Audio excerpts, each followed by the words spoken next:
In the previous video, we looked at how we can express the acidity or basicity of a solution based upon the concentrations of either hydronium or the concentration of hydroxide in solution. Okay, keeping in mind that both of these are always going to be present, it's just a matter of how much of each one's there. Now, to give you an idea of the types of numbers that we were talking about, the hydronium concentration for pure water was going to be equal to 1.00 times 10 to the negative 7th molar. Okay, and in that case, the concentration of hydroxide was going to be equal to 1.00 times 10 to the negative 7th molar as well. Okay, and these are just kind of difficult numbers to work with, especially if you're trying to converse with somebody about how acidic something is. So we have a simplified scale that's still based on these concentrations called the pH scale. Okay, and we'll talk about how the pH scale is mathematically linked to these concentrations. But first, let's just introduce the scale itself. The pH scale runs from 0 up to 14. Okay, so right in the middle there, we have 7. Okay, a pH between 0 and 7 is considered acidic. A pH between 7 and 14 is considered basic. And if it lies right here directly at 7, we say that the solution has a neutral pH, or the solution is neutral. Okay, so if we're talking about the pH of something like, say, orange juice, the pH is going to show up somewhere around maybe 2 to 3. Okay, your stomach acid might be a little bit lower than that. Concentrated hydrochloric acid is going to be 0, and sometimes, depending upon how it's prepared, less than 0. Okay, whereas on the basic side of things, you would find lye up around 12 or so. Okay, so we can describe the we can describe the acidity or basicity based upon pH. But where do these numbers come from? Well, if you think about it, okay, we can relate the pH to the concentration of the hydronium. It turns out the pH is equal to the negative of the logarithm of the hydronium concentration. Okay, so we spent all that time in the last video talking about how to calculate the hydronium concentration. Once we have that information, we can use that to calculate the pH. So for example, let's say we have a solution that is 0.010 molar in HCl. Okay, and we want to know, what does the pH equal? Well, we just take the negative log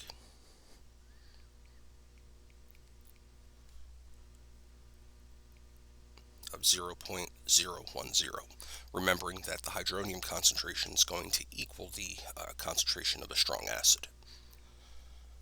Okay, now the tricky thing here is knowing how to plug in a logarithm in your calculator, so make sure you experiment with this a little bit. In fact, you might want to check to make sure your answer is the same as mine right here, to make sure you know how to take a logarithm on your calculator. Okay, but this works out to be equal to 2. Okay, so pH of 2 is pretty acidic, which is what we would expect for HCl. Okay, now, what if we wanted to figure out the pH of a hydroxide solution? So let's say that we have a 0.0010 molar solution of sodium hydroxide, and we want to know what the pH is. Well, we can't just directly calculate this.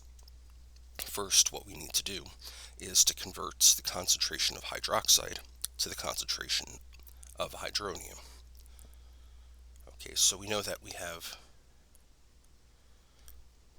a sodium hydroxide concentration of 0.001 molar, and we know that sodium hydroxide is going to completely dissociate into sodium cations and hydroxide.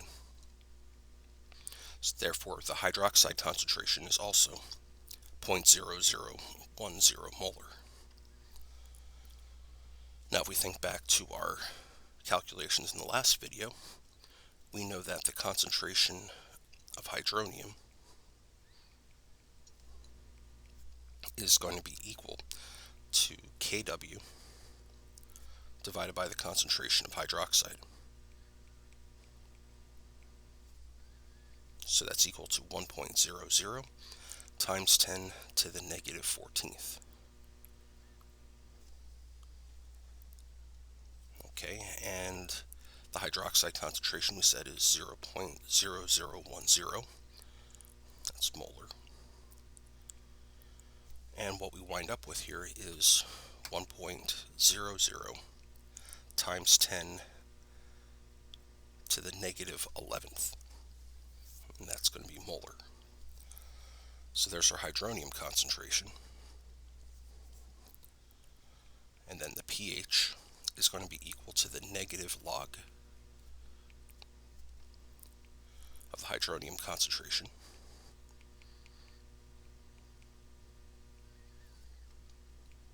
And we get a pH of 11.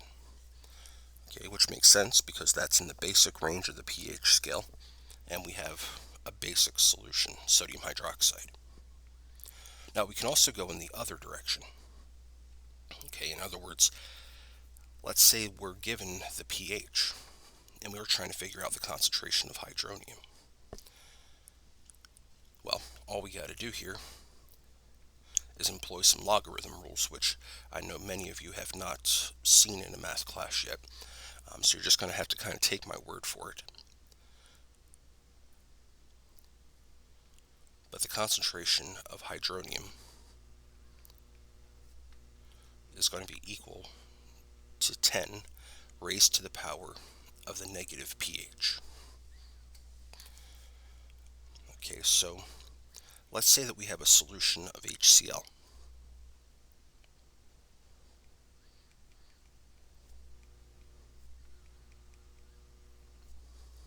Okay, and let's say the pH of that solution is 3.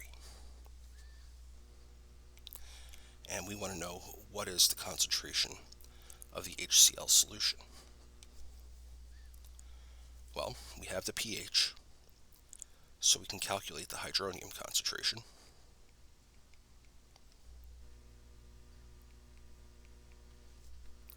So we raise 10 to the power of the negative pH.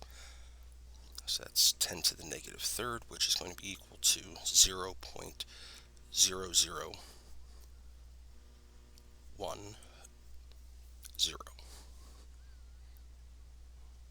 Okay, and that's going to be molar.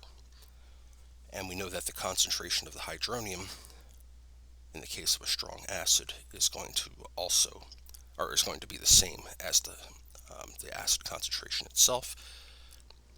So therefore, the concentration of the HCl solution is equal to 0.0010 molar. All right, and that's how we do those calculations. Now, for a little bit of a challenge here, let's see if we can figure out what happens when we have a solution of sodium hydroxide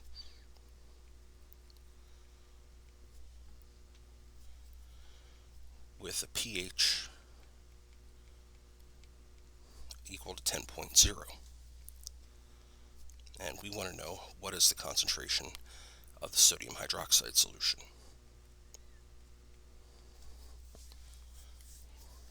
again, we're given the pH, okay, which means we can find the hydronium concentration fairly easily by raising 10 to the power of the negative pH, which is going to be 1 times 10 to the negative 10th molar. Okay, and we know the hydroxide concentration is going to be equal to Kw divided by the hydronium concentration, which equals 1 times 10 to the negative 14th divided by 1 times 10 to the negative 10th, and what we wind up with is 1 times 10 to the negative 4th. Okay, and that's molar. And we know the concentration of hydroxide for a strong base is going to be equal to the concentration of the base itself, which is therefore 1 times 10 to the negative 4th molar. Okay, so that's an example of every type of problem you could encounter when doing these sorts of calculations.